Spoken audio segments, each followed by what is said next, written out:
tragedi keluarga di perkebunan terpencil, misteri pembunuhan tanpa jejak di Jawa Tengah.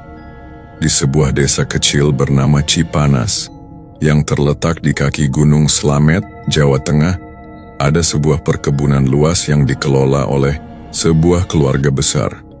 Perkebunan itu tidak hanya mencakup sawah dan ladang padi, tetapi juga lahan kopi yang membentang sejauh mata memandang, serta kandang ternak ayam dan sapi yang cukup besar untuk ukuran desa saat itu.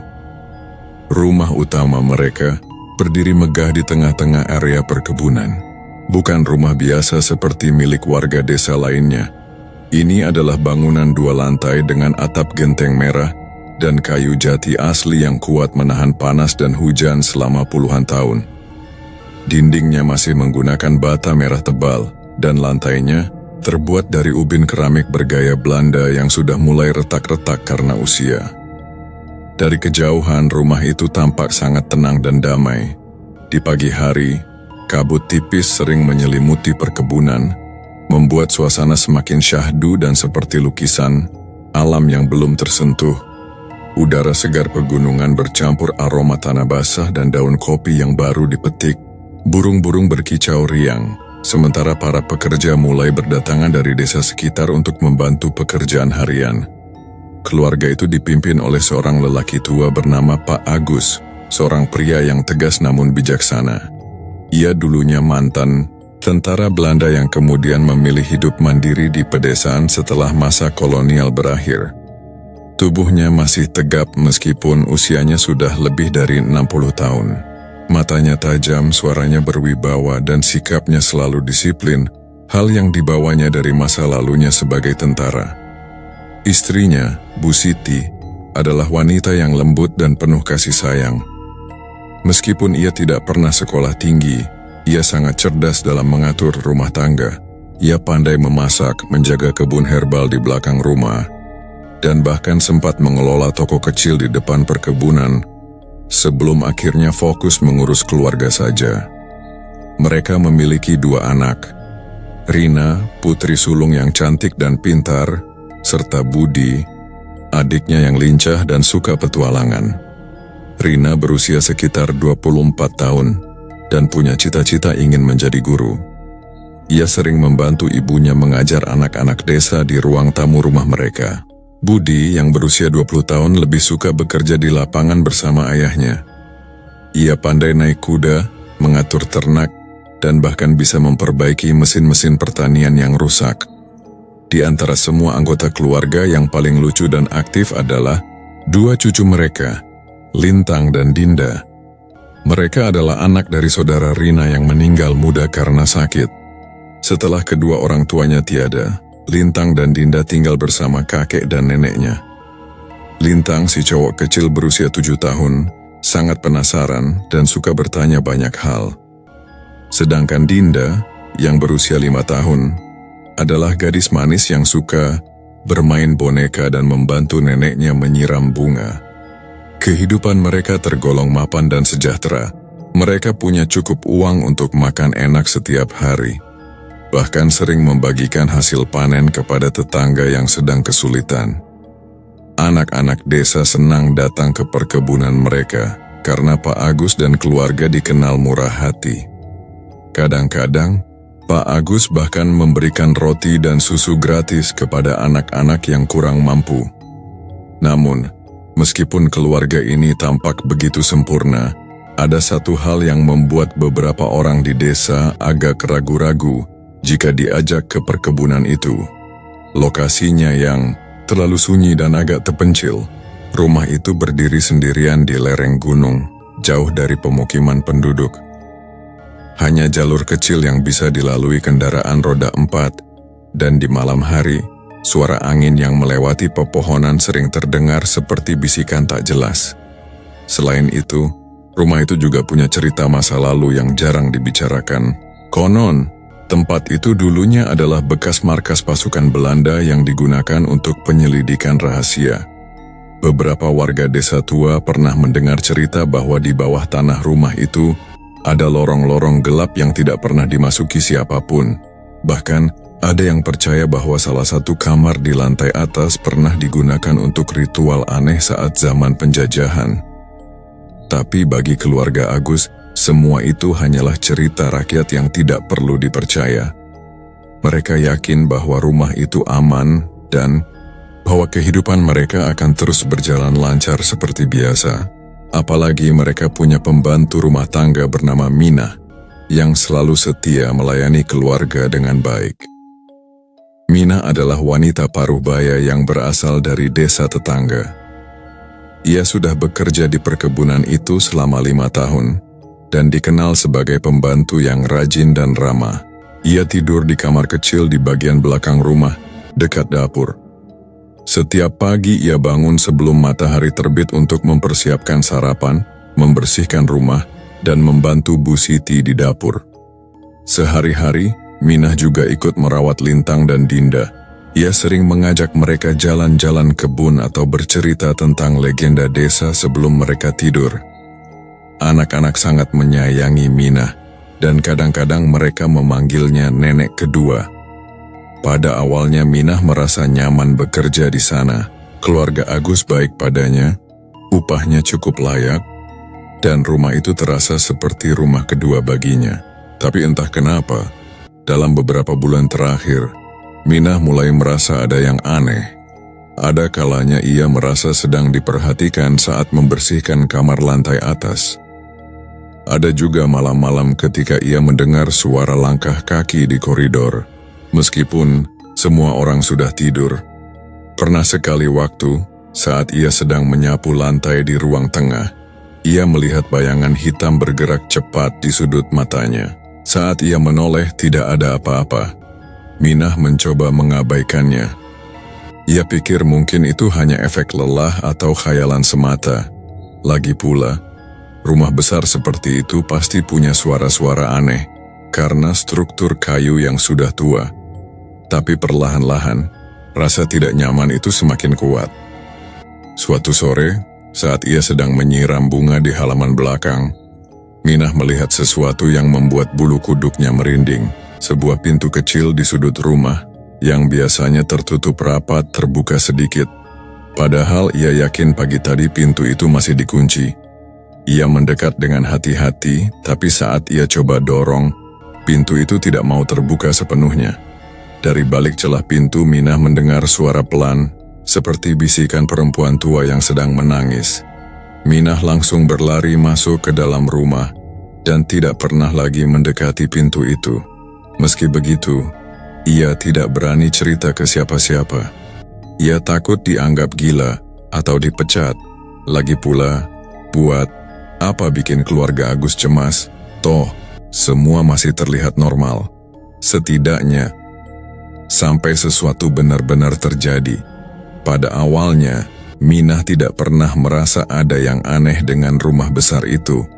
Ia pikir semua suara angin dan derit kayu adalah hal wajar dalam sebuah bangunan tua yang berdiri di tengah alam bebas. Tapi seiring berjalannya waktu, rasa nyaman yang ia rasakan mulai berganti menjadi kecemasan yang tak bisa dijelaskan. Malam-malam di perkebunan Cipanas biasanya sunyi. Hanya suara serangga malam dan desiran angin yang menyusup masuk melalui celah jendela kamar Minah. Kamar itu terletak di bagian belakang rumah dekat dapur dan gudang penyimpanan beras. Meskipun agak sempit, kamarnya cukup nyaman. Tempat tidur sederhana dari kayu jati, meja kecil untuk menaruh lampu minyak, dan satu lemari pakaian tua yang berdebu sudah cukup untuk membuatnya merasa seperti punya rumah sendiri. Tapi entah sejak kapan, suasana di kamarnya mulai terasa berbeda.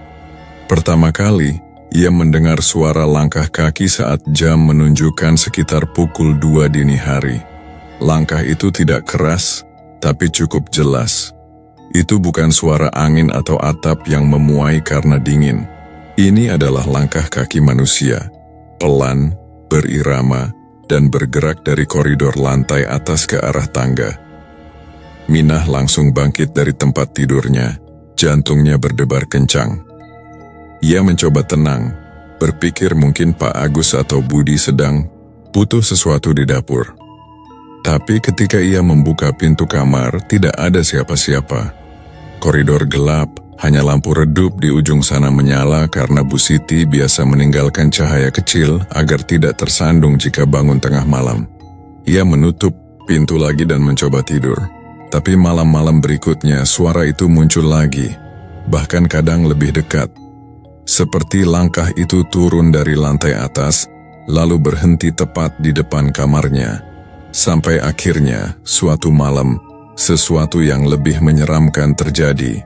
Minah sedang tertidur lelap ketika tiba-tiba matanya terbuka sendiri. Udara di dalam kamar terasa berubah, dingin meski cuaca di luar hangat. Ia mengusap matanya dan memperhatikan sekeliling. Lampu minyak di mejanya masih menyala redup. Bayangan dinding bergerak-gerak karena api kecil yang menari-nari. Lalu ia mendengar suara bisikan, pelannya hingga hampir tak terdengar, tapi jelas. Suara itu seperti orang tua yang sedang berbisik, pelan, seolah-olah sedang menceritakan rahasia kepada seseorang yang sangat dekat. Tapi tidak ada siapa-siapa di dalam kamar selain dirinya. Minah memejamkan mata rapat-rapat, berusaha mengabaikan suara itu. Ia berdoa dalam hati, berharap ini hanya mimpi buruk biasa. Tapi kemudian ia merasakan angin dingin menyentuh kulit lengannya. Angin itu datang dari arah pintu. Ia menoleh perlahan dan melihat pintu kamarnya terbuka sedikit. Padahal sebelum tidur, ia yakin sudah mengunci pintu itu dari dalam. Rasa takut mulai menjalar ke seluruh tubuhnya. Ia ingin bangkit dan menutup pintu, tapi tubuhnya terasa berat. Seolah-olah sesuatu sedang menekannya ke tempat tidur. Ia menarik selimut sampai ke dagu. Berusaha menyembunyikan diri dari apapun yang ada di balik pintu. Beberapa detik berlalu, lalu suara bisikan itu menghilang. Keesokan paginya Minah kelihatan sangat lelah. Matanya sembab, wajahnya pucat. Saat Bu Siti bertanya apa dia sakit, ia hanya menggeleng pelan. Ia belum siap cerita tentang apa yang dialami semalam. Tapi beberapa hari setelah kejadian itu, ia melihat sesuatu yang benar-benar membuatnya yakin bahwa rumah itu tidak aman. Saat sedang membersihkan ruang tamu, Minah mendengar suara ketukan dari arah loteng. Awalnya ia mengira itu hanya tikus atau angin yang menyebabkan kayu berderak. Tapi suara itu terus berlanjut, berirama. Seperti seseorang sedang mengetuk lantai. Dari atas, ia naik ke loteng dengan membawa lampu minyak. Tangga kayu itu berderak saat ia menaikinya, dan udara di loteng begitu pengap. Debu-debu beterbangan di bawah cahaya lampu, dan banyak barang bekas tersimpan di sana. Peti kayu tua, kursi yang sudah rusak, dan foto-foto keluarga Agus yang sepertinya sengaja disimpan di sana. Minah mencoba mencari sumber suara ketukan itu, tapi tidak menemukan apa-apa. Loteng kosong, tidak ada lubang atau kayu yang longgar. Ia berjalan perlahan mengecek setiap sudut, tapi tetap saja tidak ada penjelasan logis. Saat ia akan turun, ia mendengar suara langkah kaki di belakangnya. Langkah itu pelan, tapi pasti. Minah menoleh cepat. Dan di sana, di antara tumpukan kotak kayu, ia melihat sesuatu. Sebuah bayangan hitam, tinggi, berdiri tegak, tidak punya bentuk jelas, tapi Minah bisa merasakan keberadaannya. Bayangan itu tidak bergerak, hanya diam memandang ke arahnya. Tidak ada wajah, tidak ada suara, hanya kehadiran yang begitu kuat hingga membuat Minah sulit bernapas. Ia langsung turun dari loteng tanpa peduli apakah lampu minyaknya jatuh atau tidak. Ia bahkan tidak ingat bagaimana bisa sampai di bawah. Yang ia ingat hanyalah rasa takut yang luar biasa, seolah-olah ia baru saja melihat sesuatu yang tidak boleh dilihat oleh manusia hidup. Setelah itu, ia mulai melihat hal-hal lain yang aneh.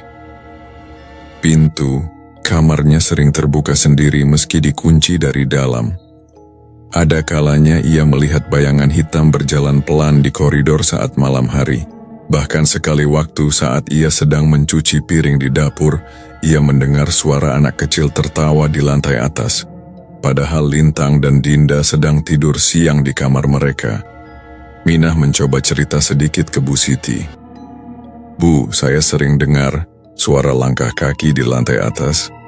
Apa mungkin itu Pak Agus atau Budi?"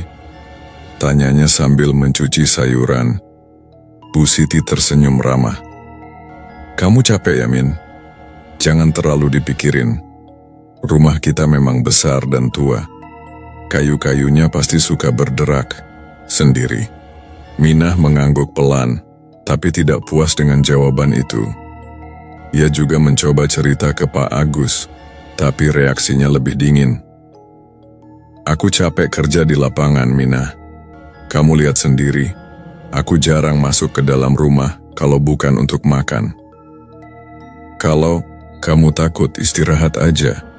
Mungkin kamu perlu pulang sebentar ke desa," katanya sambil meletakkan cangkulnya. Minah merasa seperti tidak dipercaya.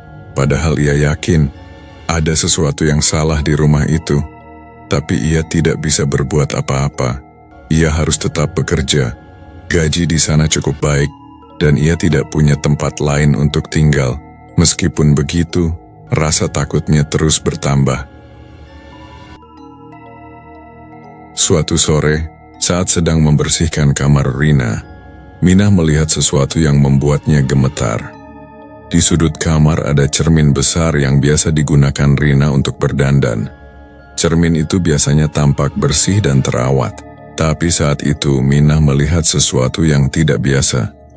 Di permukaan cermin terlihat goresan tipis yang membentuk huruf asing. Bukan huruf Latin, bukan juga huruf Jawa. Bentuknya seperti simbol kuno yang tidak pernah ia lihat sebelumnya. Dan anehnya, goresan itu tidak ada saat ia membersihkan kamar kemarin. Minah mencoba mengelap cermin itu, tapi goresan itu tidak hilang. Bahkan setelah ia usap berkali-kali, goresan itu tetap ada. Ia langsung keluar dari kamar itu dan tidak berani membersihkannya lagi. Beberapa hari setelah itu, Lintang datang ke dapur sambil menangis. "Min, aku lihat nenek tua di loteng," kata anak itu sambil memeluk pinggang Minah. Minah terkejut. "Nenek tua? Nenek mana?" Lintang mengusap air matanya, yang pakai baju putih panjang. Dia duduk di pojok loteng dan ngomong sendiri, "Aku takut." Minah langsung membawa Lintang ke Bu Siti, tapi Bu Siti hanya mengatakan bahwa Lintang mungkin mimpi buruk atau terlalu banyak menonton wayang. Namun Minah tahu, Lintang tidak berbohong. Dan sejak saat itu Minah mulai merasa seperti tidak sendirian di rumah itu. Ada sesuatu yang ikut tinggal bersama mereka, dan sesuatu itu mulai menunjukkan dirinya. Sejak beberapa minggu terakhir, rumah itu terasa berbeda. Suara-suara aneh makin sering terdengar, bukan hanya langkah kaki atau bisikan pelan dari koridor. Sekarang Minah mulai mendengar suara ketukan dari dalam dinding. Awalnya ia mengira itu hanya tikus atau kayu yang memuai karena perubahan suhu. Tapi lama-lama ia menyadari pola dari suara itu. Ada irama tertentu, seperti seseorang sedang mengetuk dari dalam dinding, seolah-olah mencoba mengirim pesan. Ketukan itu bisa datang dari mana saja. Dinding belakang dapur, tembok kamar Rina, bahkan dari sudut ruang tamu. Dan yang paling menyeramkan, kadang-kadang suara itu menjawab jika Minah mencoba mengetuk balik. Ia sudah beberapa kali melaporkan hal ini kepada Bu Siti, tapi jawaban yang didapat tetap sama. "Kamu pasti capek, Min. Rumah kita besar dan tua. Kayu dan temboknya pasti suka bunyi sendiri." Tapi Minah tahu, ini bukan hanya bunyi kayu. Ini ada yang hidup di dalamnya. Satu malam, saat semua orang sudah tidur, Minah sedang duduk di dapur, sambil menunggu air mendidih untuk membuat teh hangat. Udara begitu sunyi hingga ia bisa mendengar detak jam dinding dengan jelas. Tiba-tiba, dari arah dinding dapur, terdengar ketukan 2 kali. Berhenti. lalu 3 kali. Minah menoleh, matanya menyipit mencari sumber suara. Ia berdiri pelan-pelan, meletakkan cangkir tehnya di atas meja, lalu mendekati dinding itu. Hatinya berdebar keras, tangannya gemetar. Ia menempelkan telapak tangannya ke permukaan dinding yang dingin dan kasar. Lalu, perlahan, ia mengetuk 2 kali, hening. Beberapa detik berlalu.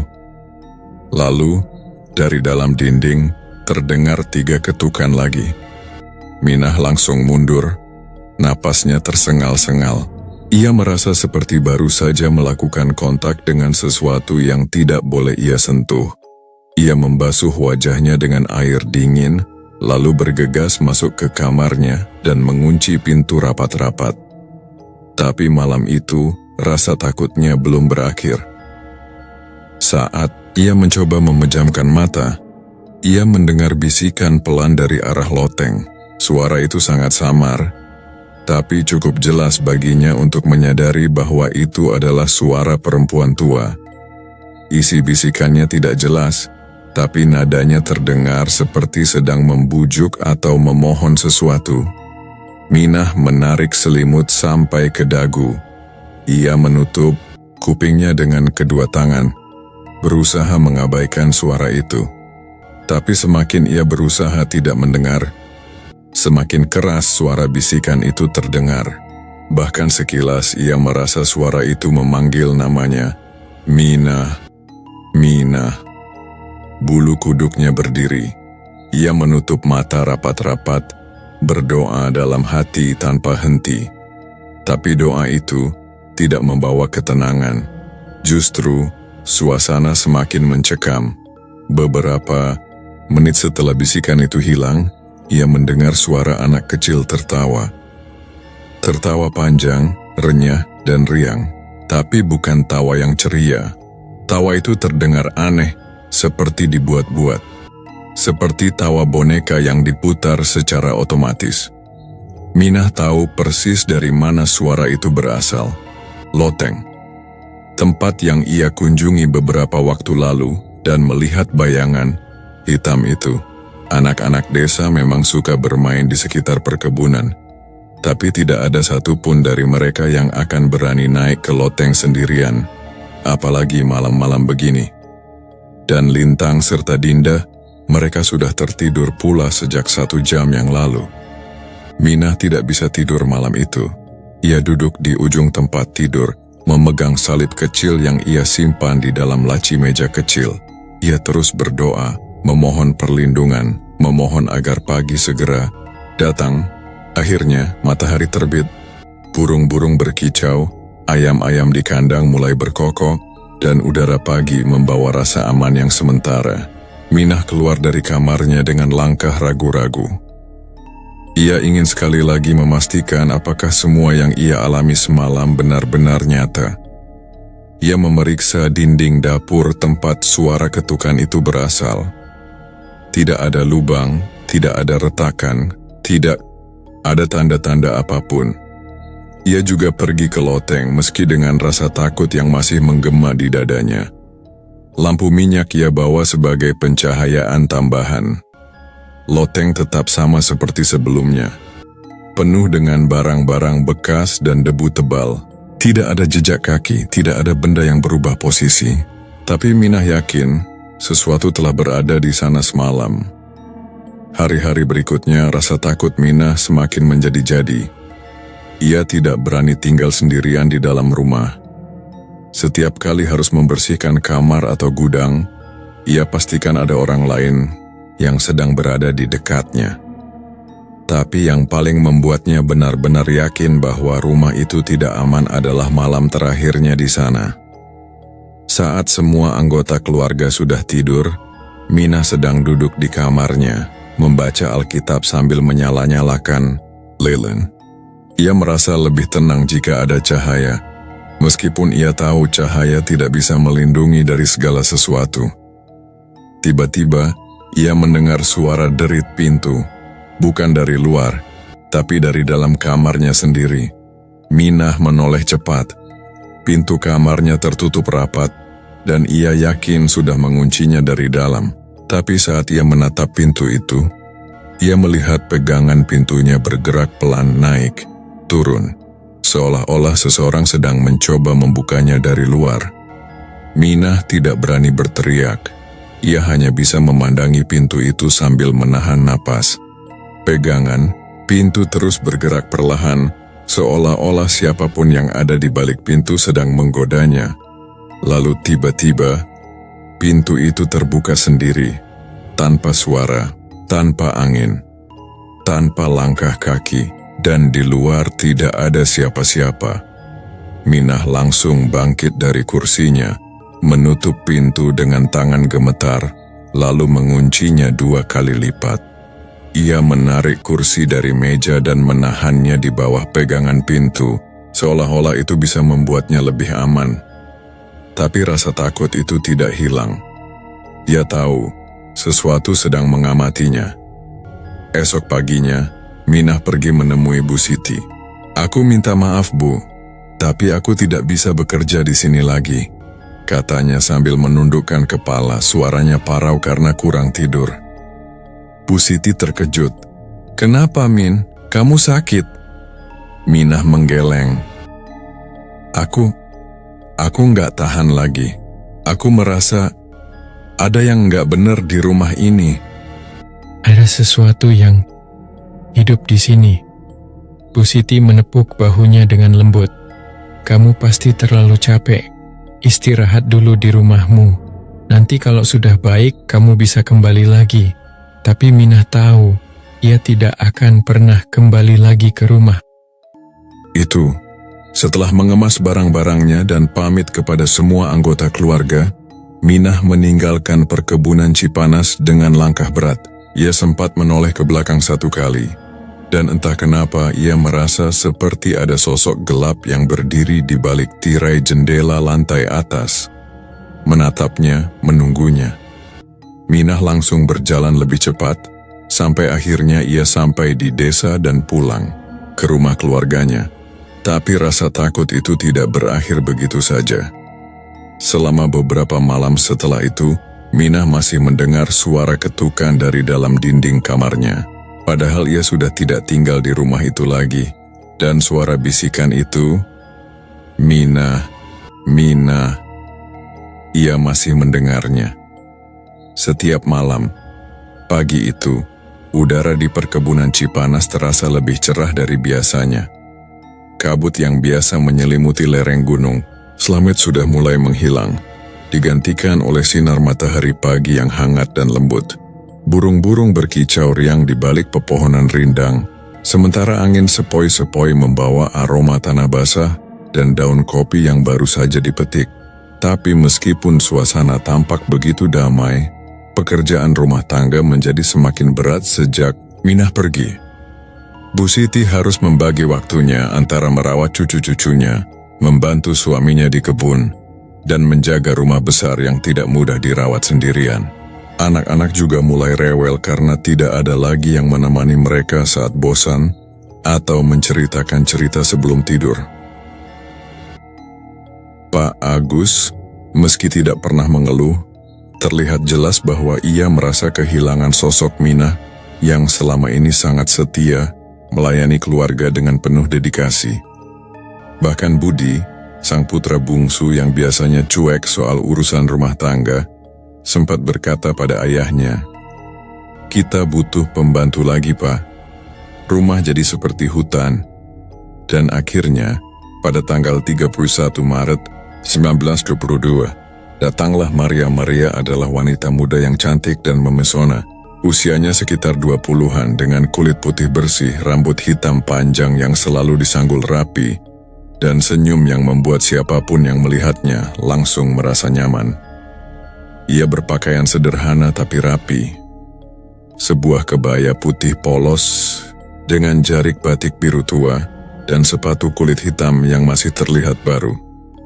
Ia tiba di perkebunan dengan langkah tenang, membawa 1 koper kayu kecil dan tas anyaman di tangan kirinya. Di wajahnya tersungging senyum ramah, matanya berbinar penuh semangat. Selamat pagi Bapak dan Ibu, sapanya dengan suara lembut ketika Pak Agus dan Bu Siti menyambutnya di halaman depan rumah. Bu Siti langsung menyambutnya dengan hangat. Oh, kamu pasti Maria ya? Terima kasih sudah mau datang. Mari masuk dulu, kita bisa bicara sambil minum teh.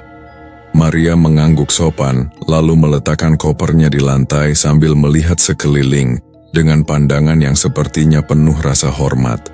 Rumahnya besar sekali dan indah. Saya senang bisa bekerja di sini. Saat itulah Lintang dan Dinda, yang sedari tadi bersembunyi di balik tirai jendela, melihat Maria untuk pertama kalinya. Mereka langsung tertarik. Wah, dia cantik, bisik Lintang pelan. Matanya lucu, sahut Dinda.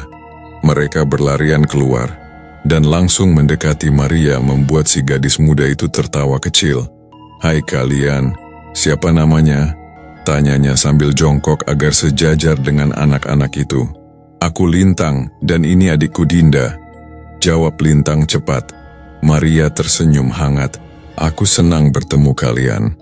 Nanti aku akan bantu nenek kalian masak dan membersihkan rumah. Kalau kalian ingin main-main atau ingin didongengi cerita, aku juga bisa kok.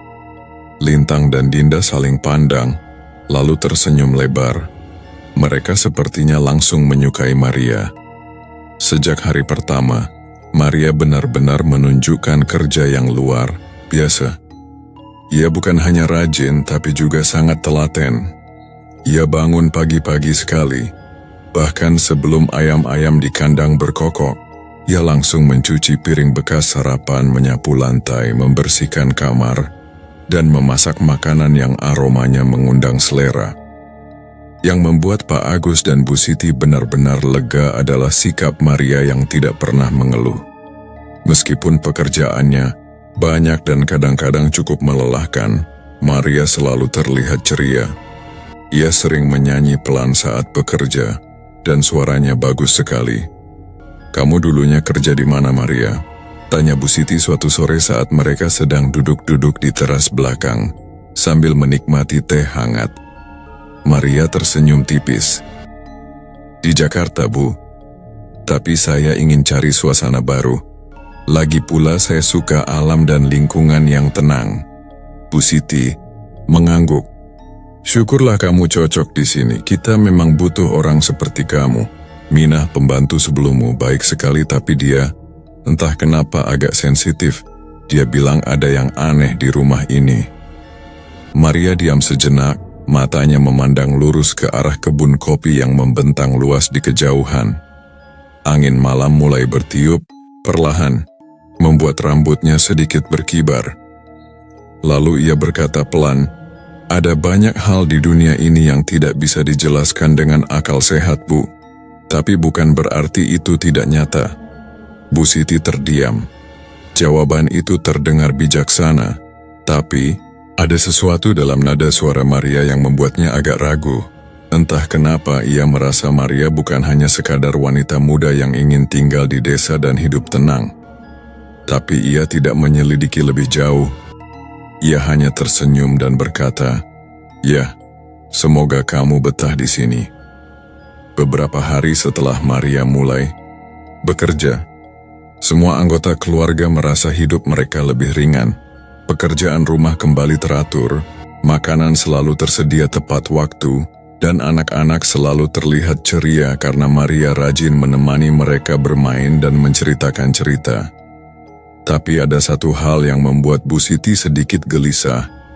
Maria tidak pernah bercerita tentang masa lalunya. Setiap kali Bu Siti mencoba menanyakan tentang keluarganya, teman-temannya di Jakarta, atau apa saja yang bisa membuatnya lebih akrab, Maria selalu memberikan jawaban yang ambigu. Saya suka hidup mandiri, katanya suatu kali. Atau, saya tidak punya keluarga dekat lagi. Hanya Tuhan yang selalu menyertai saya. Bu Siti tidak menyalahkan Maria. Mungkin ia punya trauma atau rahasia yang ingin disembunyikan. Tapi sebagai ibu dan kepala rumah tangga, ia tidak bisa sepenuhnya mengabaikan firasat buruk yang mulai muncul di hatinya. Terlebih lagi, ada sesuatu yang aneh dengan cara matanya Matanya memang indah, bulat, dan tajam. Tapi kadang-kadang saat Maria sedang memandang ke arah loteng atau dinding-dinding rumah yang sudah tua, matanya tampak kosong. Seperti tidak fokus pada apapun, tapi melihat sesuatu yang tak terlihat oleh mata normal. Bu Siti pernah melihat Maria berdiri di koridor, lantai atas memandang ke arah salah satu kamar yang selama ini jarang dibuka. Ia tidak bergerak sama sekali, hanya berdiri diam seperti sedang mendengarkan sesuatu. Saat Bu Siti memanggilnya, Maria langsung tersadar dan tersenyum seperti biasa. "Maaf Bu, saya sedang memikirkan resep baru untuk masakan besok." Bu Siti tidak mengejar penjelasan lebih lanjut. Tapi sejak saat itu, ia mulai memperhatikan Maria lebih cermat. Di desa, kabar kedatangan asisten baru itu juga menyebar dengan cepat. Beberapa tetangga yang pernah mengenal Minah sempat bertanya kepadanya bagaimana perasaannya jika mendengar nama Maria disebut. Minah, yang sudah kembali ke kampung halamannya, mendengarkan dengan ekspresi wajah yang sulit dijelaskan. Ia tidak marah, tidak kesal, hanya khawatir. "Maria," gumamnya pelan. "Aku belum pernah dengar nama itu sebelumnya. Tapi, aku nggak suka." "Kenapa?" tanya seorang tetangga. Minah menatap jauh ke depan, ke arah sawah yang membentang hijau di bawah langit senja. Matanya tampak sedih, seolah-olah ia melihat bayangan masa lalu yang tidak bisa dilupakan. "Aku nggak suka sama cara matanya," ujarnya akhirnya. Matanya kosong, seperti dia bisa melihat sesuatu yang kita nggak bisa lihat. Tetangga itu hanya bisa diam, tidak tahu harus berkata apa. Beberapa minggu berlalu dan Maria semakin akrab dengan keluarga Agus. Ia menjadi seperti bagian dari keluarga itu. Bahkan Pak Agus, yang biasanya cenderung dingin dan jarang memuji pembantu, pernah berkata, "Maria, kamu seperti hadiah dari Tuhan. Rumah ini kembali hidup karena kamu." Maria hanya tersenyum. Senyumnya manis tapi matanya tetap kosong. Dan semakin hari, semakin banyak hal aneh yang mulai terjadi di perkebunan itu. Suara ketukan dari dalam dinding muncul lagi. Bisikan di malam hari terdengar lebih jelas. Bahkan sekali waktu, Lintang mengatakan bahwa ia melihat sosok perempuan berbaju putih berdiri di loteng saat ia sedang bermain petak umpet dengan Dinda. Bu Siti mencoba menenangkan anak-anak, tapi ia tidak bisa membantah bahwa ia juga mulai merasa ada yang tidak biasa. Maria tidak pernah menunjukkan rasa takut, malah ia tampak senang, seperti sedang menunggu sesuatu. Menunggu sampai semuanya siap. Dan tanggal 1 April 1922, pagi itu, kabut tebal kembali turun menutupi perkebunan. Namun kali ini, tidak ada satupun dari keluarga Agus yang terbangun. Rumah keluarga Agus tetap diam, sunyi, seperti sedang tertidur lelap, atau mungkin sudah tidak pernah bangun lagi. Pagi itu Pak Joko, tetangga dekat yang tinggal di ujung desa, memutuskan untuk mengunjungi Pak Agus. Ia ingin meminjam cangkul karena alat pertaniannya rusak dan harus diperbaiki sebelum musim tanam tiba. Biasanya jika ia datang pagi-pagi begini, ia akan langsung disambut oleh Budi atau bahkan Pak Agus sendiri yang sudah sibuk di kebun atau kandang.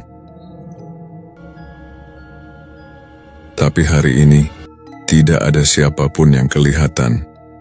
Pak Joko melangkah pelan melewati halaman rumah besar itu. Rumput-rumput masih basah karena embusan kabut. Pintu pagar kayu terbuka sedikit, tapi pintu utama rumah dalam keadaan tertutup rapat. Ia mencoba mengetuk pintu beberapa kali dengan knalpot sepeda motornya. "Pak Agus, Bu Siti, ada orang?" serunya. Tidak ada jawaban. Ia menunggu beberapa saat, lalu mencoba mengetuk lebih keras. Masih tidak ada jawaban.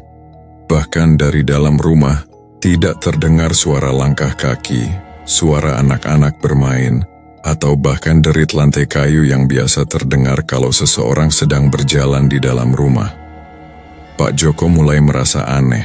Ia ingat bahwa seminggu sebelumnya, Bu Siti sempat bilang bahwa Maria, pembantu barunya, masak bubur ayam yang enak. Mestinya pagi ini asap dari dapur sudah mengepul. Tapi nyatanya, tidak ada asap sama sekali.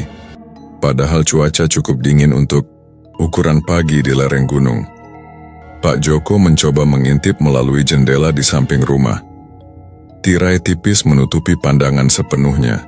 Tapi dari celah-celah kain, ia bisa melihat bahwa lampu di dalam rumah benar-benar padam. Tidak ada tanda-tanda kehidupan. Ia mencoba menggedor pintu sekali lagi, tapi akhirnya menyerah. Mungkin mereka pergi ke pasar pagi, gumamnya pada diri sendiri. Meskipun hati kecilnya bertanya, kenapa semua barang masih ada di tempat? Kenapa mobil masih terparkir di halaman?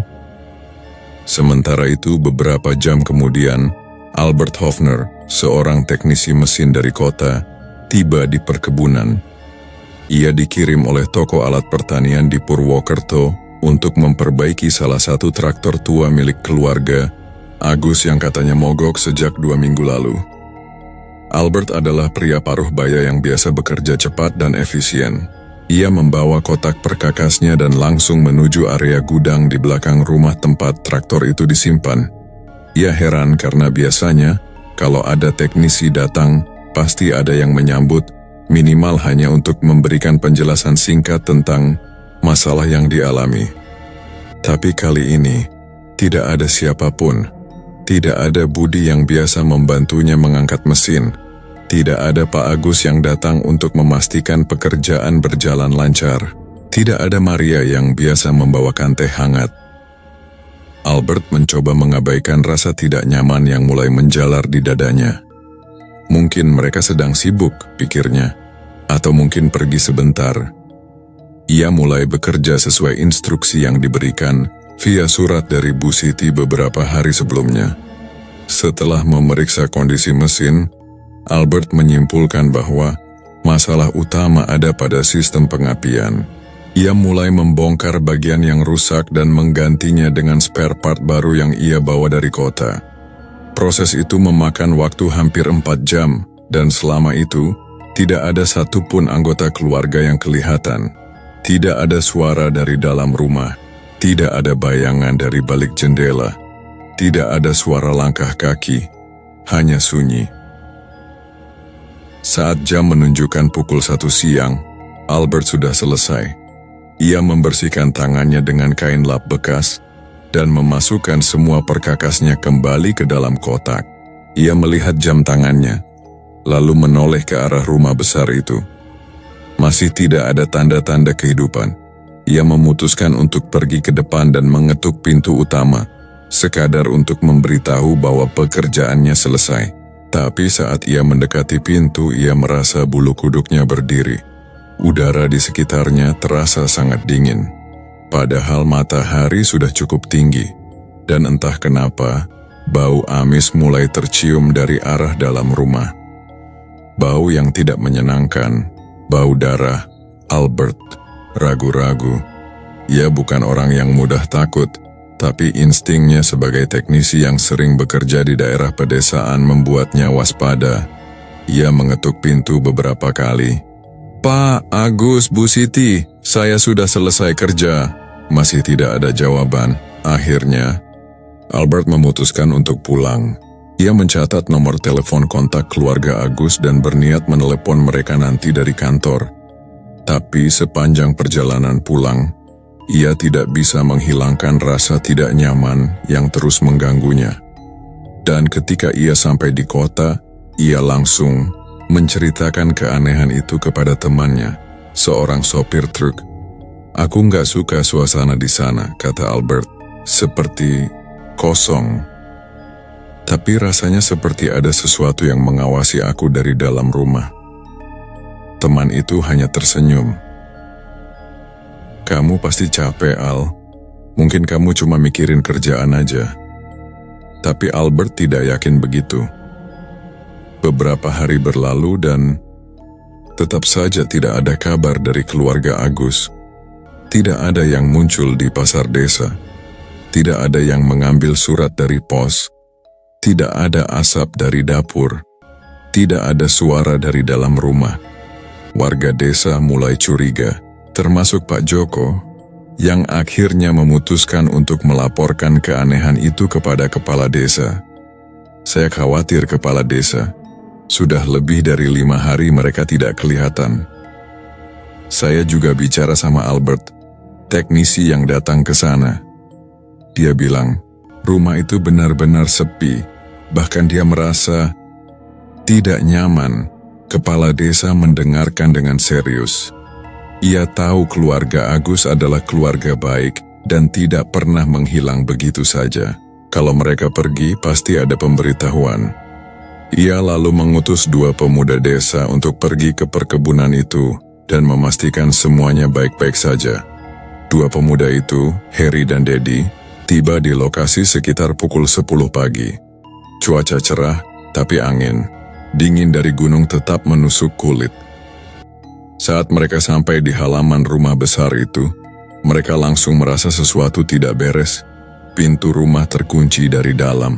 Tidak ada jejak sepatu di depan pintu. Tidak ada tanda-tanda bahwa siapapun baru saja keluar atau masuk. Harry mencoba mengetuk pintu beberapa kali. Pak Agus, Bu Siti, ini kami dari desa. Tidak ada jawaban. Dedi mencoba membuka pintu, tapi gagal. Kunci masih terkunci rapat. Mereka mencoba mengintip melalui jendela, tapi tirai menutupi pandangan sepenuhnya. Kita coba masuk lewat belakang, usul Harry. Dedi mengangguk ragu. Mereka berjalan ke sisi belakang rumah dan mencoba membuka pintu dapur. Sayangnya, pintu itu juga terkunci. Akhirnya mereka memutuskan untuk mencari cara lain. Setelah beberapa menit berkeliling, mereka menemukan gembok di pintu gudang yang tampak agak longgar. Mereka berhasil membukanya dan masuk ke dalam. Gudang itu gelap dan penuh dengan alat-alat pertanian bekas. Bau kayu lapuk dan minyak bercampur di udara. Harry dan Dedi mencoba mencari pintu yang menghubungkan gudang dengan rumah utama. Saat mereka menemukannya, mereka langsung membukanya perlahan. Dan itulah saat mereka pertama kali melihat tanda-tanda keanehan yang tidak bisa dijelaskan. Di dalam rumah segalanya tampak normal. Meja makan masih rapi. Gelas-gelas belum dicuci, tapi tidak ada sisa makanan basi. Di dapur, panci masih berisi air setengah penuh, seolah-olah sedang direbus sesuatu dan langsung ditinggal begitu saja. Lampu mati, tapi tidak ada tanda-tanda listrik mati. Semua saklar, dalam keadaan hidup, tapi tidak ada daya. Harry dan Dedi saling pandang. Rasa takut mulai menjalar di tubuh mereka. Mereka memutuskan untuk naik ke lantai atas. Langkah-langkah kaki mereka terdengar berderak di lantai kayu.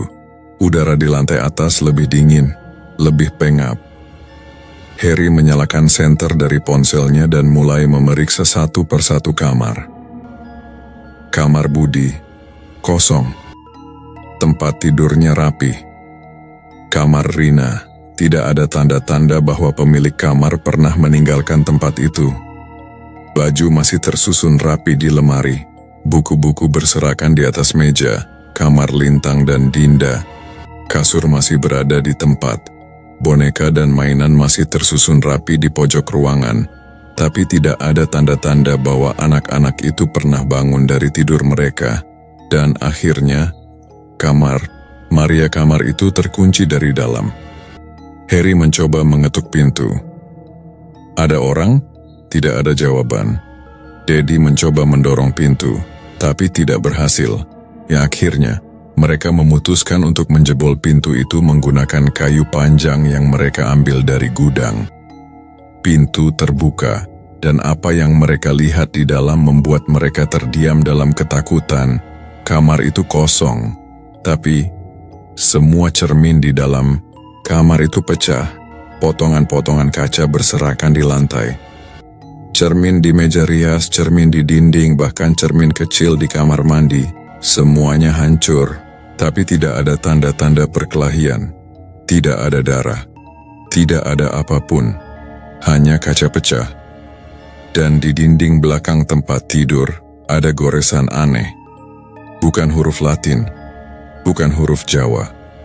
Bentuknya seperti simbol kuno yang tidak pernah mereka lihat sebelumnya. Harry dan Daddy langsung keluar dari kamar itu. Mereka tidak berani memeriksa loteng. Mereka turun ke bawah, lalu bergegas pulang ke desa. Setibanya di sana, mereka langsung melaporkan keanehan itu kepada kepala desa dan Pak Joko. Ada sesuatu yang tidak normal di sana, kata Harry. Rumah itu kosong, tapi terasa seperti masih ada yang tinggal di dalamnya. Pak Joko langsung mengutus mereka untuk pergi lagi ke perkebunan itu, kali ini bersama 2 peternak dewasa dan membawa senapan sebagai jaga-jaga. Mereka tiba di lokasi sekitar pukul 4 sore. Pak Joko, yang sudah beberapa hari gelisah karena tidak ada tanda-tanda kehidupan dari rumah keluarga Agus, akhirnya memutuskan untuk tidak menunggu lagi. Ia mengajak 2 temannya, Marto dan Suryo, 2 pria dewasa yang dikenal berani dan sering membantu warga desa dalam situasi darurat.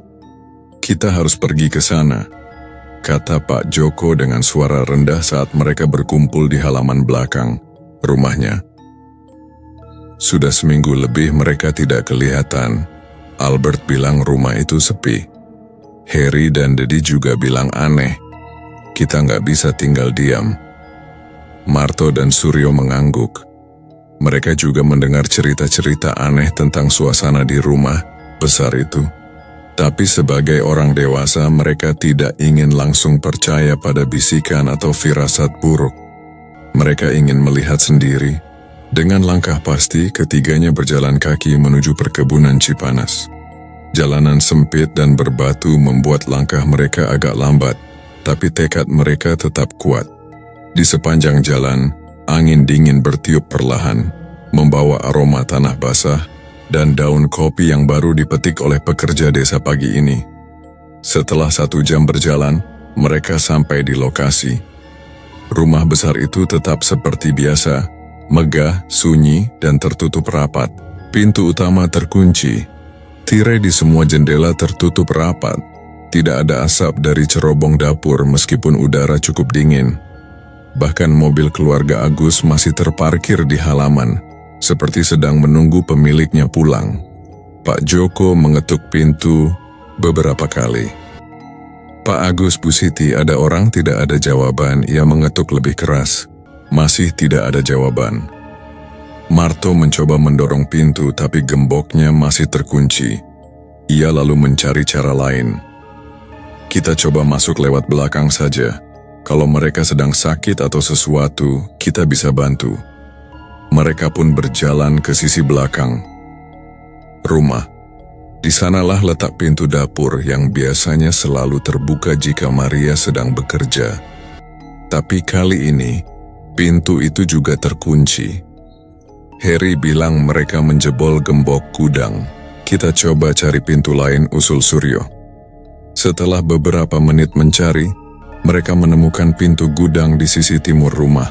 Gemboknya memang agak longgar.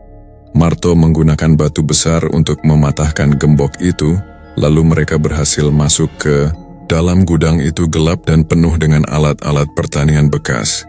Bau kayu lapuk dan minyak bercampur di udara. Di sudut-sudut laba-laba membuat sarangnya.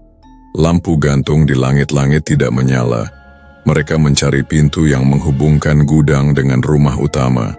Setelah menemukannya, mereka membukanya perlahan. Dan itulah saat mereka pertama kali merasakan sesuatu yang sangat aneh. Udara di dalam rumah terasa lebih dingin, lebih pengap. Seolah-olah berbeda dunia. Lampu mati, tapi tidak ada tanda-tanda listrik padam. Semua saklar dalam keadaan hidup, tapi tidak ada daya. Suara derit lantai terdengar lebih keras dari biasanya. Dan yang paling membuat bulu kuduk mereka, Merinding adalah bau amis yang mulai tercium, bau darah. Pak Joko, Marto, dan Suryo saling pandang. Mereka tahu, ini bukan hanya sekadar rumah kosong. Mereka mulai memeriksa satu persatu ruangan di lantai bawah. Di ruang tamu, segalanya tampak rapi. Sofa masih berada di tempatnya. Bantal dan selimut tersusun dengan baik. Majalah-majalah bekas, bacaan Pak Agus masih tergeletak di meja. Tapi tidak ada tanda bahwa siapapun pernah duduk di sana dalam waktu lama. Di ruang makan, piring-piring belum dicuci, tapi tidak ada sisa makanan yang membusuk. Air di panci masih setengah penuh, seperti sedang direbus sesuatu dan langsung ditinggal begitu saja. Di dapur, kompor dalam keadaan mati. Bahan-bahan masakan masih tersimpan rapi di lemari. Sayuran di keranjang belum layu. Tapi, ada goresan aneh di dinding.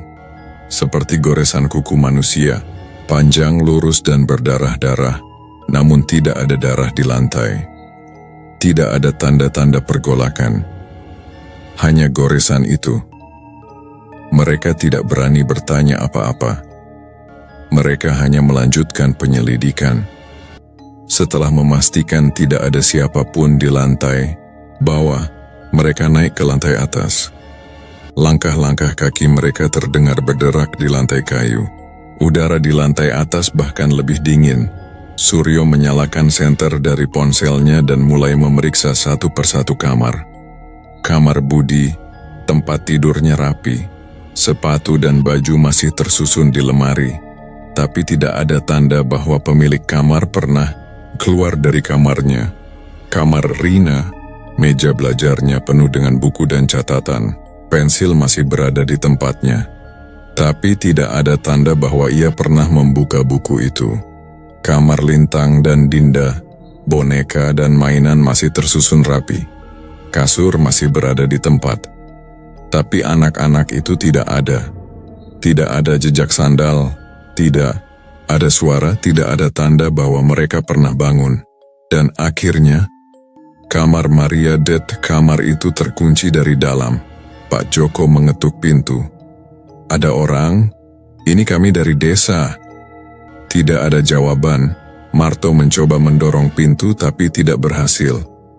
Akhirnya mereka memutuskan untuk menjebol pintu itu menggunakan kayu panjang yang mereka ambil dari gudang. Pintu terbuka. Dan apa yang mereka lihat di dalam membuat mereka terdiam dalam ketakutan. Kamar itu kosong.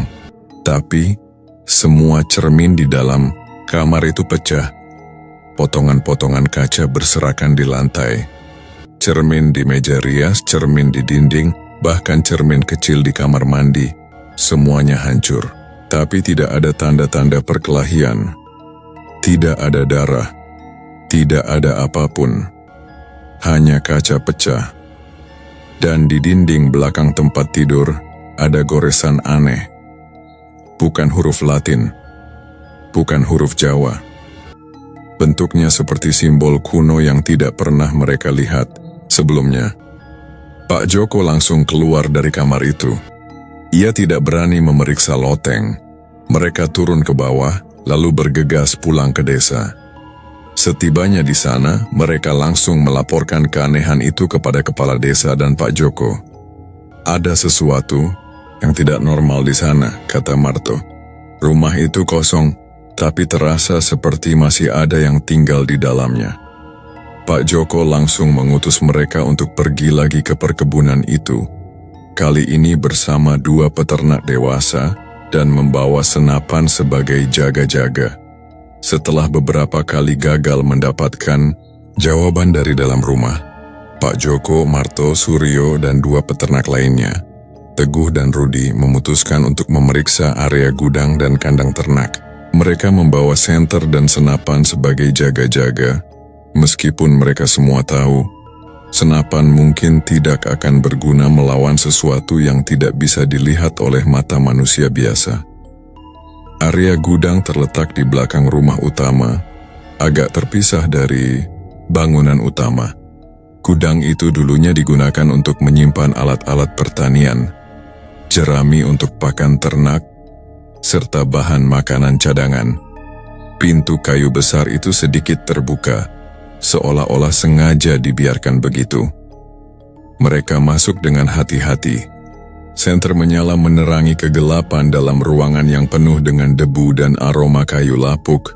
Di dalamnya banyak sekali tumpukan jerami yang tampaknya baru saja dipindahkan atau digeser. Lantai kayu berderak saat mereka melangkah pelan-pelan, mencoba mencari tanda-tanda apakah ada orang yang pernah tinggal di sana dalam beberapa hari terakhir. Tiba-tiba, Suryo tersandung sesuatu. Ia hampir jatuh, tapi untungnya Marto cepat menahannya. Setelah pulih, Suryo menoleh ke arah benda yang membuatnya tersandung. Dengan cahaya senter yang gemetar karena tangannya bergetar, ia melihat sebuah kaki manusia. "Tuhan," desis Pak Joko. Semua orang langsung maju bersamaan. Mereka mulai menggeser tumpukan jerami secara beramai-ramai, tanpa peduli lagi pada rasa takut yang mulai menjalar di seluruh tubuh mereka. Satu persatu mayat ditemukan. Di bawah tumpukan jerami, 4 jenazah sudah terbaring diam dalam keadaan sangat mengenaskan. Yang pertama adalah Pak Agus, kepala keluarga. Tubuhnya besar dan tegap, tapi kini ia terbaring dalam posisi setengah meringkuk. Wajahnya penuh luka robek dan darah beku.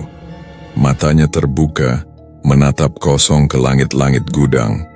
Mulutnya sedikit terbuka, seperti sedang berusaha mengatakan sesuatu sebelum akhirnya nyawanya melayang. Di sebelahnya Bu Siti, istrinya. Wajahnya yang lembut dan ramah kini rusak parah. Kepalanya mengenai luka yang sangat dalam, seperti dicokel dengan alat berat. Darahnya menggenang di lantai kayu, membuat noda hitam pekat yang sudah mengering. Beberapa meter dari mereka, Rina, putri sulung keluarga Agus, ditemukan dalam kondisi yang sama. Kepalanya pecah, matanya terpejam rapat. Tangannya masih memeluk sebuah buku yang belum sempat dibacanya. Dan yang paling dekat dengan pintu gudang, Budi, sang putra bungsu. Tubuhnya lebih besar dari yang lain tapi tetap tidak bisa menyelamatkannya dari nasib yang sama. Tangannya masih menggenggam sebilah cangkul, tapi entah bagaimana, cangkul itu tidak digunakan untuk melawan. 4 mayat, 4 luka serupa, dicokel dengan alat yang sama, dengan ekspresi ketakutan yang sama. Setelah mengabarkan penemuan ini kepada yang lain di luar, mereka memutuskan untuk kembali ke rumah utama. Mereka merasa bahwa ini belum selesai. Ada sesuatu yang aneh, sesuatu yang tidak bisa dijelaskan hanya dengan melihat 4 mayat di gudang. Ketika mereka kembali ke dalam rumah, suasana semakin mencekam. Udara terasa lebih berat. Bau amis semakin kuat. Dan yang paling menyeramkan, tidak ada jejak darah di mana-mana selain di lokasi korban. Mereka mulai memeriksa satu persatu kamar di lantai atas. Semua kamar kosong kecuali satu. Kamar Maria, pintu kamarnya tertutup rapat. Berbeda dengan kamar-kamar lain, pintu ini terasa panas saat disentuh, meskipun cuaca di luar cukup dingin. Mereka mencoba mengetuk pintu, tapi tidak ada jawaban. Akhirnya, dengan dorongan dari Pak Joko, mereka menjebol pintu itu menggunakan kayu panjang dari gudang. Setelah semua jenazah ditemukan, mereka langsung melaporkan hal ini ke polisi. Tidak butuh waktu lama bagi tim forensik dan penyelidik untuk datang ke lokasi. Rumah besar itu langsung dipasangi garis polisi, dan warga desa tidak diperbolehkan mendekat. Dari hasil autopsi, semua korban meninggal pada tanggal 31 Maret 1922, yaitu hari pertama Maria mulai bekerja di perkebunan itu. Luka pada semua korban hampir identik, dicokel dengan alat berat, kemungkinan besar cangkul yang biasa digunakan untuk bekerja di ladang. Namun tidak ada sidik jari, tidak ada DNA, bahkan tidak ada bekas jejak kaki dimanapun. Yang paling mengejutkan adalah fakta bahwa setelah kematian mereka, Seseorang masih tinggal di rumah itu selama beberapa hari. Makanan dimasak, minuman diminum. Bahkan air mandi di kamar mandi utama masih hangat ketika diperiksa. Tapi tidak ada tanda-tanda kehadiran fisik dari siapapun. Seolah-olah sesuatu yang bukan manusia tinggal di rumah itu selama beberapa hari. Setelah pembunuhan terjadi, polisi sempat mencurigai Maria sebagai pelaku. Tapi bagaimana mungkin seorang wanita muda bisa membunuh 4 orang dewasa dan 1 anak kecil dengan mudah?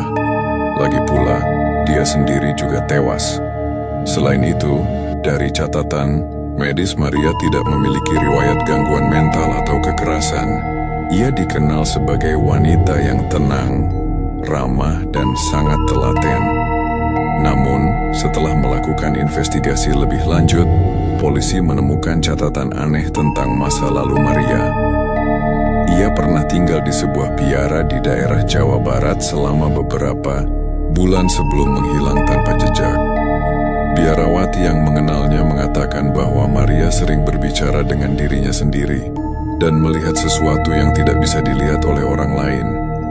Ada juga foto lama yang ditemukan di dalam koper kayu miliknya. Foto itu menunjukkan seorang perempuan yang sangat mirip dengan Maria, tapi berdiri di depan sebuah rumah tua yang tampak sangat familiar. Itu adalah rumah keluarga Agus. Tapi yang lebih menyeramkan lagi, foto itu diambil pada tahun 1895, jauh sebelum rumah itu dibangun. Warga desa mulai percaya bahwa ini bukan hanya kasus pembunuhan biasa. Banyak yang yakin bahwa rumah itu terkena kutukan atau dihuni oleh sesuatu yang tidak bisa dijelaskan oleh akal sehat. Beberapa orang tua di desa mulai menceritakan legenda lama tentang rumah di lereng gunung yang konon pernah digunakan untuk ritual aneh pada zaman Belanda. Konon, di bawah tanah rumah itu ada lorong-lorong gelap yang tidak pernah dimasuki siapapun. Dan entah kenapa, setiap kali tanggal 31 Maret tiba, angin dingin selalu bertiup dari arah rumah itu, membawa bisikan pelan yang tidak bisa dipahami.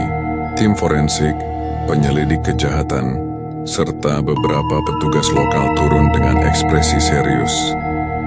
Mereka sudah mendapat laporan singkat dari warga desa, tapi belum ada yang bisa menjelaskan apa yang sebenarnya terjadi di dalam rumah itu. Yang mereka tahu hanyalah fakta bahwa 6 orang ditemukan tewas secara misterius, tanpa jejak pelaku yang jelas. Rumah besar itu langsung dipasangi garis polisi, dan setiap sudutnya mulai diperiksa secara teliti. Kamera forensik berkedip-kedip, memotret setiap inci lantai, dinding, dan permukaan meja. Tim penyelidik membawa alat deteksi sidik jari, kain pengumpul serpih DNA, dan bahkan anjing pelacak untuk mencari kemungkinan adanya bau atau jejak fisik dari pelaku. Tapi hasilnya kosong. Tidak ada sidik jari. Polisi memeriksa semua gagang, pintu, meja, kursi, dan bahkan cangkul yang digunakan sebagai senjata pembunuhan. Tapi sama sekali tidak ada sidik jari yang bisa dikenali. Semua permukaan dibersihkan dengan sempurna. Bukan hanya sekadar dilap, tapi seolah-olah seseorang tahu persis bagaimana menghilangkan semua tanda keberadaannya. Ini bukan kerja orang biasa, kata Inspektur Suryadi, kepala tim investigasi. Pelaku ini tahu cara menghilangkan jejak. Bisa jadi dia mantan tentara intelijen atau sesuatu yang lain. Kata sesuatu itu membuat bulu kuduk para petugas merinding. Tapi mereka tidak bisa menolak fakta bahwa semakin dalam mereka menyelidiki, semakin tidak masuk akal kasus ini menjadi. Tidak ada bekas darah di mana-mana. Dalam kasus pembunuhan massal, biasanya akan ada percikan darah di dinding, noda di lantai, atau jejak seret dari tubuh korban. Tapi di rumah ini, darah hanya ditemukan di lokasi korban. Tidak ada sedikit pun yang tersebar di tempat lain. Seolah-olah pelaku membunuh mereka satu persatu, lalu membersihkan dirinya sendiri dan lingkungan sebelum melanjutkan ke korban berikutnya yang Paling mengejutkan adalah tidak ada jejak pergolakan, tidak ada kursi yang terguling, tidak ada meja yang rusak. Bahkan piring-piring di atas meja makan masih tersusun rapi. Seperti jika semua korban mati secara sukarela, tanpa melawan. Tidak ada jejak kaki, ini adalah yang paling membuat polisi benar-benar bingung. Dengan jumlah korban sebanyak 6 orang, pasti ada pergantian posisi pelaku di dalam rumah, pasti ada langkah kaki, pasti ada gesekan lantai kayu, pasti ada sesuatu yang bisa menunjukkan siapa pelaku itu. Tapi ketika tim forensik menggunakan bubuk pencari jejak dan kamera inframerah untuk menemukan bekas tapak kaki, tidak ada satupun yang bisa ditemukan. Saya tidak pernah lihat kasus seperti ini, gumam salah satu teknisi forensik. Biasanya meskipun pelaku pakai sandal atau sepatu pasti ada bekas debu atau sedikit tekanan pada lantai. Ini seperti tidak pernah ada manusia yang masuk ke sini. Beberapa petugas mulai ragu apakah mereka sedang menyelidiki pembunuhan oleh manusia. Beberapa bahkan mulai membaca doa pelindung saat memasuki ruangan tertentu. Namun, ternak masih terawat, sayuran disiram, dan makanan dimakan beberapa hari setelah pembunuhan. Setelah memastikan tidak ada jejak fisik pelaku di dalam rumah, tim penyelidik memperluas area pencarian ke gudang, kandang ternak, dan kebun sayur. Mereka berharap menemukan sesuatu yang bisa memberi petunjuk tentang siapa yang tinggal di rumah itu setelah pembunuhan. Dan itulah saat misteri semakin dalam. Di kandang ayam, semua unggas dalam kondisi sehat. Pakan habis tapi diganti dengan yang baru. Kotoran dikumpulkan dan dibuang. Bahkan susu sapi di kandang dekat rumah juga masih segar dan baru saja diperah. Di kebun sayur, tanaman tampak segar, daun-daun hijau, tanah lembab karena baru saja disiram. Bahkan tomat yang biasanya mudah busuk tetap dalam kondisi baik. Lalu di dapur, ada bekas minuman teh hangat di dalam cangkir. Di atas meja ada piring dengan sisa bubur ayam. Bau makanan itu masih tercium. Dan tekstur bubur menunjukkan bahwa makanan itu dimakan kurang dari 4 hari yang lalu. Artinya, seseorang masih tinggal di rumah itu selama beberapa hari setelah pembunuhan terjadi. Tapi bagaimana mungkin itu bisa terjadi? Tidak ada sidik jari, tidak ada bekas kaki, tidak ada suara, tidak ada tanda-tanda bahwa seseorang pernah ada di sana. Hanya makanan yang habis, air yang diminum, dan tanaman yang dirawat. Seolah-olah seseorang yang tidak terlihat hidup di dalam rumah itu selama beberapa hari melakukan aktivitas sehari-hari seolah-olah tidak ada yang terjadi. Analisis dari tim medis dan psikolog forensik. Karena tidak ada bukti fisik yang bisa dijadikan pegangan, polisi mulai menginvestigasi dari sisi psikologis.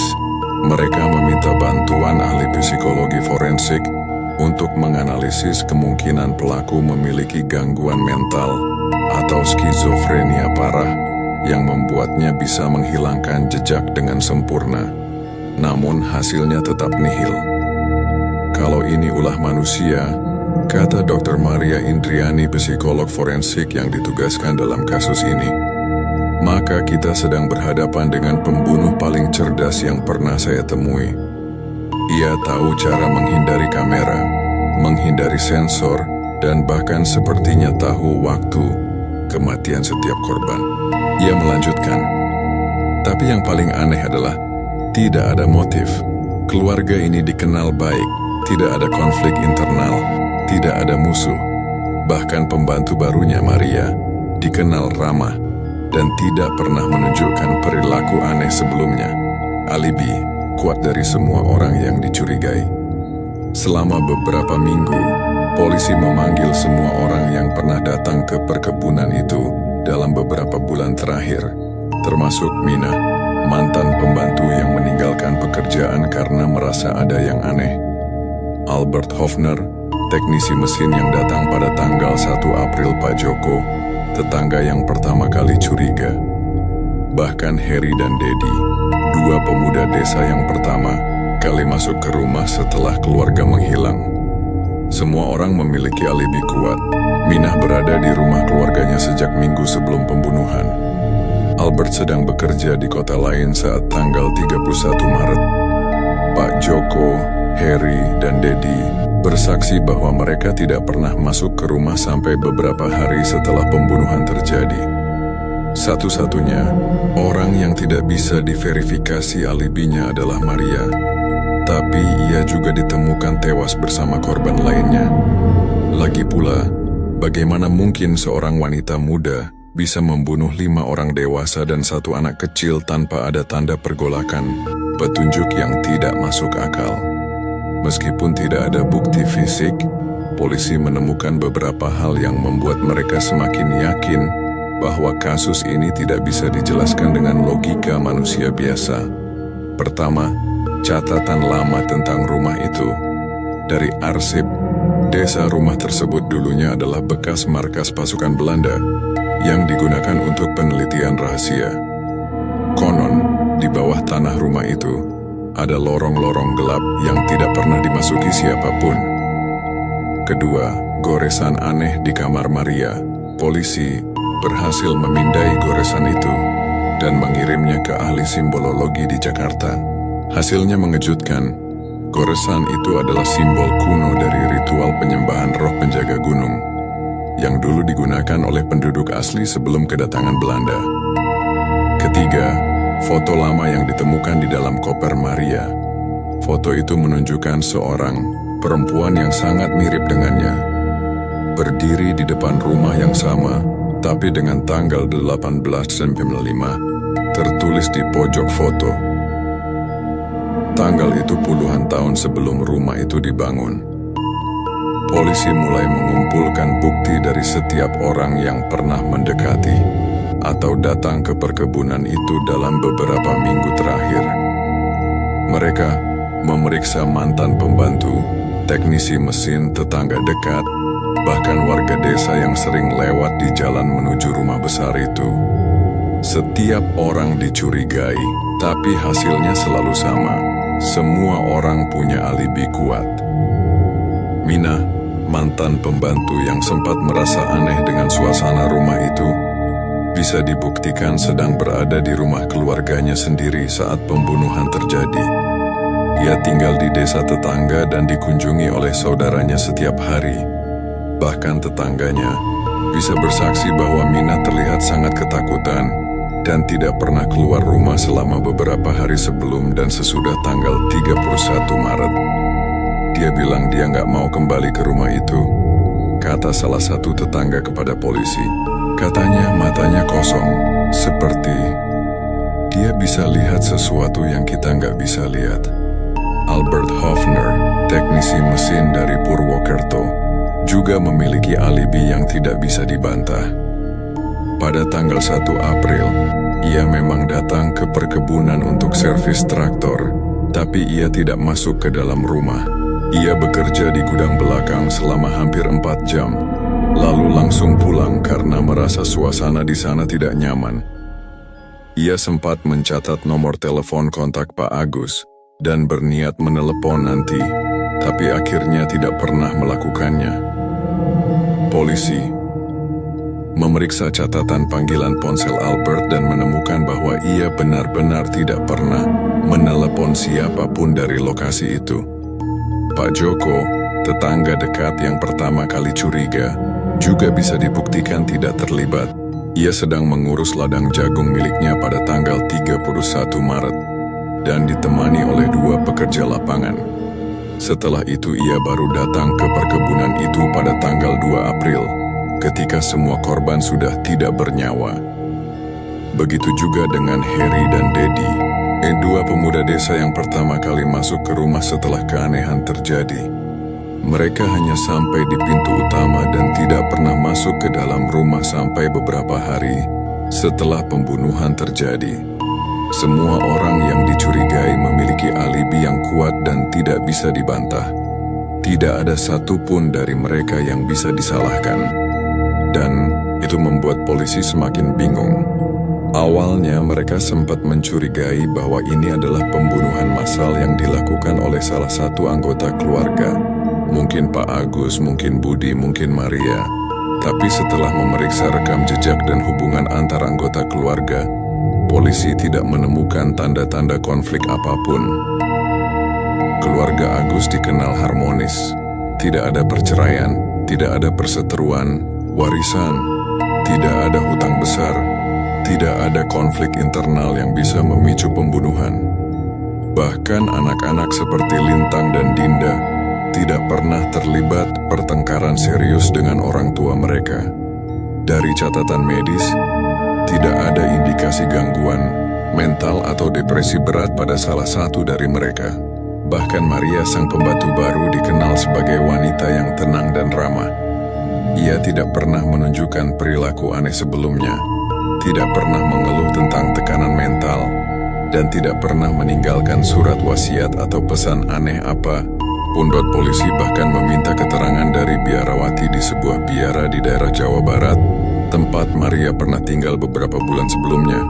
Menurut biarawati itu, Maria adalah wanita yang pendiam, rajin berdoa, dan tidak pernah menunjukkan gejala kekerasan.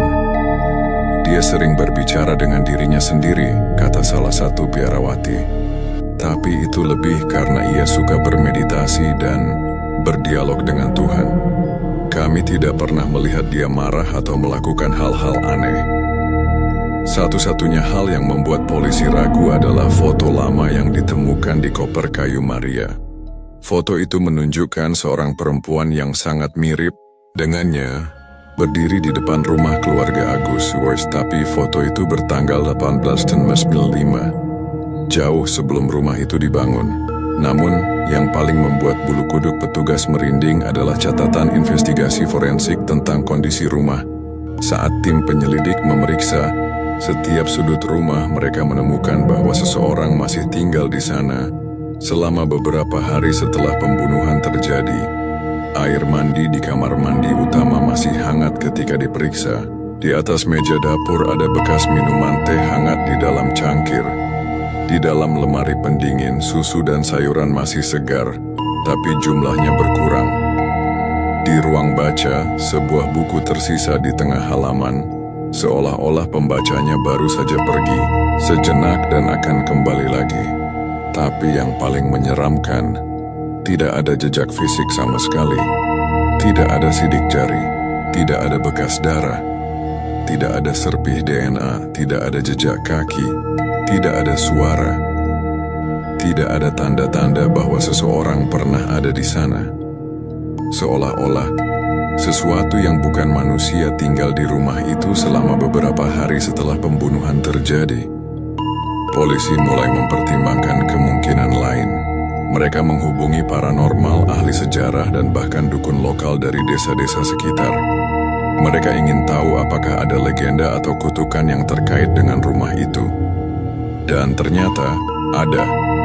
Beberapa orang tua di desa mulai menceritakan legenda lama tentang rumah di lereng gunung yang konon pernah digunakan untuk ritual aneh pada zaman Belanda. Konon, di bawah tanah rumah itu ada lorong-lorong gelap yang tidak pernah dimasuki siapapun. Ada penjaga di sana, kata salah satu tokoh desa tua. Penjaga yang tidak suka orang luar masuk. Dia menjaga rumah itu menunggu. Menunggu apa? Tanya polisi. Menunggu korban berikutnya. Dari hasil investigasi arsip desa, polisi menemukan catatan lama tentang rumah itu. Ternyata, rumah tersebut dulunya adalah bekas markas pasukan Belanda yang digunakan untuk penelitian rahasia. Ada rumor bahwa tentara Belanda menggunakan rumah itu untuk eksperimen metafisik, upaya untuk berkomunikasi dengan roh-roh penjaga gunung. Konon, salah satu ritual mereka gagal, dan entah kenapa roh itu tetap tinggal di rumah itu hingga hari ini. Polisi tidak bisa mempercayai cerita rakyat itu sepenuhnya, tapi mereka tidak bisa mengabaikan fakta-fakta aneh yang terus muncul. Termasuk goresan aneh di kamar Maria. Goresan itu adalah simbol kuno dari ritual penyembahan roh penjaga gunung. yang dulu digunakan oleh penduduk asli sebelum kedatangan Belanda. Simbol itu tampak seperti campuran antara huruf Jawa kuno dan aksara magis yang digunakan dalam mantra ritual. Tim penyelidik berhasil memindai goresan itu dan mengirimnya ke ahli simbolologi di Jakarta. Hasilnya mengejutkan. Simbol ini adalah bagian dari ritual pengundangan, kata ahli itu. Digunakan untuk memanggil roh penjaga agar hadir dan tinggal di suatu tempat. Biasanya ritual ini dilakukan oleh para dukun atau penjaga hutan untuk melindungi wilayah mereka. Artinya, seseorang atau sesuatu sedang memanggil roh itu untuk hadir di rumah itu. Dan entah bagaimana roh itu merespons hingga hari ini. Kasus perkebunan Cipanas tetap menjadi salah satu misteri terbesar dalam sejarah daerah Jawa Tengah. Tempat itu dibiarkan kosong dan tidak tersentuh selama puluhan tahun. Rumah besar yang dulu megah kini hanya tinggal reruntuhan. Atapnya berlubang, kayu-kayunya lapuk dimakan usia dan hujan deras yang turun setiap musim penghujan tiba. Dinding-dinding, retak jendela-jendela pecah, dan pintu-pintu bergantung miring di engselnya. Tidak ada satupun warga desa yang berani mendekat ke sana. Bahkan anak-anak pun diajari untuk tidak lewat dekat area itu oleh orang tua mereka. Konon katanya, saat malam, Jumat Kliwon, suara langkah kaki masih bisa terdengar dari dalam rumah. Kadang-kadang disertai bisikan pelan yang tidak bisa dipahami, seperti doa atau mantra yang belum selesai. Beberapa orang percaya bahwa ini adalah ulah manusia. Mereka mengatakan bahwa kasus ini adalah contoh sempurna dari pembunuhan tanpa jejak dilakukan oleh seseorang yang sangat pandai menyembunyikan identitasnya. Orang ini bukan hanya cerdas, tapi juga memiliki pengetahuan tentang cara membersihkan darah, menghilangkan sidik jari, dan bahkan menipu sensor modern. Ia tahu bagaimana membuat semua korban mati secara bersamaan tanpa menimbulkan pergolakan fisik yang mencurigakan. Tapi banyak juga yang yakin ini bukan ulah manusia. Mereka yang percaya pada hal-hal gaib meyakini bahwa ini adalah kutukan dari masa lalu. Rumah itu dibangun di atas tanah yang dulunya adalah tempat ritual aneh, lokasi penyembahan roh-roh penjaga gunung. Konon, sebelum keluarga Agus tinggal di sana, rumah itu adalah bekas markas pasukan Belanda yang melakukan eksperimen metafisik, upaya untuk membuka portal antara dunia nyata dan dunia roh. Dan entah kenapa, sesuatu yang tidak boleh dibangkitkan, akhirnya terbangkitkan. Pada tahun 1950-an, beberapa pemuda desa nekat masuk ke dalam rumah itu meskipun sudah diperingatkan oleh para sesepuh. Mereka ingin membuktikan apakah cerita-cerita tentang suara langkah kaki dan bisikan itu benar adanya. Tapi ketika mereka masuk, hanya 1 dari 5 pemuda yang berhasil keluar hidup-hidup. Pemuda yang selamat tidak pernah lagi berbicara normal. Ia sering menggumamkan kata-kata dalam bahasa yang tidak diketahui. Matanya memandang kosong ke arah loteng, seolah-olah melihat sesuatu yang tidak bisa dilihat oleh orang lain. Setiap malam, ia akan bangun sendirian dan mencoba menulis simbol-simbol aneh di dinding kamarnya dengan kuku tangannya.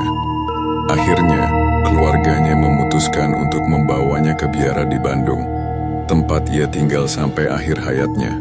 Sampai hari ini dokter tidak bisa menjelaskan apa yang terjadi padanya. Selama beberapa dekade, pemerintah daerah sempat merencanakan pembongkaran total perkebunan itu. Namun setiap kali rencana itu mulai direalisasikan, berbagai keanehan terjadi, alat-alat berat rusak sebelum digunakan. Pekerja tiba-tiba sakit parah tanpa alasan medis. Bahkan beberapa insinyur yang datang untuk survei lokasi melaporkan melihat bayangan hitam berdiri di balik tirai jendela rumah besar itu. Akhirnya, proyek pembongkaran dibatalkan. Rumah itu dibiarkan sebagai monumen keheningan. Sebuah tempat yang menyimpan rahasia yang tidak ingin terungkap, Setiap tahun, tepat pada tanggal 31 Maret, udara di sekitar perkebunan Cipanas terasa lebih dingin dari biasanya. Kabut lebih tebal, angin bertiup lebih keras, dan burung-burung tidak berkicau. Warga desa mengunci pintu dan jendela mereka rapat-rapat. Mereka tidak ingin mendengar suara-suara aneh yang mulai muncul malam itu. Dan bagi mereka yang berani mendekati area itu, mereka akan mendengar suara ketukan dari dalam dinding. 2 kali, berhenti. Lalu 3 kali, sama seperti yang pernah didengar oleh Minah, mantan pembantu rumah tangga, sebelum ia memutuskan untuk pergi dan tidak pernah kembali. Beberapa ahli paranormal dan peneliti supranatural pernah mencoba menyelidiki tempat itu. Mereka membawa alat deteksi energi, kamera inframerah, dan mikrofon sensitif untuk merekam suara dari dunia lain. Hasilnya, kamera mereka rusak tak lama setelah memasuki rumah. Mikrofon mereka merekam suara bisikan dalam bahasa yang tidak diketahui. Dan salah satu dari mereka bahkan mengklaim melihat seorang wanita berbaju putih, berdiri di loteng, menatap ke bawah dengan mata kosong, dan senyum yang tidak pernah pudar. Dia bukan hantu, kata salah satu peneliti itu setelah keluar dari rumah. Dia seperti penjaga. Polisi akhirnya menghentikan investigasi pada tahun 1974, menyimpulkan bahwa kasus ini tidak bisa diselesaikan dengan metode penyelidikan biasa. Tidak ada tersangka, tidak ada motif, tidak ada bukti fisik, hanya catatan-catatan aneh dan kesaksian dari orang-orang yang merasa pernah melihat sesuatu yang tidak bisa dijelaskan. Namun, di antara semua catatan resmi dan laporan investigasi, ada satu kalimat pendek yang ditulis oleh Inspektur Suryadi, kepala tim forensik saat itu. Ada bekas mandi, makan, bahkan membaca buku, tapi tidak ada jejak fisik sama sekali. Seperti ada makhluk yang tidak terlihat tapi tetap hidup dan melakukan aktivitas manusia. Hingga hari ini rumah itu masih berdiri. Dia menunggu siapapun yang berani datang kembali. Beberapa orang percaya ini adalah ulah manusia, pembunuh sempurna yang akhirnya berhasil menghilang tanpa jejak. Mungkin ia masih hidup, mungkin ia sudah mati, tapi ia meninggalkan warisan misteri yang tidak pernah terpecahkan. Tapi banyak juga yang yakin ini adalah sesuatu yang lebih gelap. Entah roh penjaga gunung yang marah, entah kutukan dari ritual kuno yang gagal, entah sesuatu yang tidak seharusnya dibangkitkan dari tidurnya.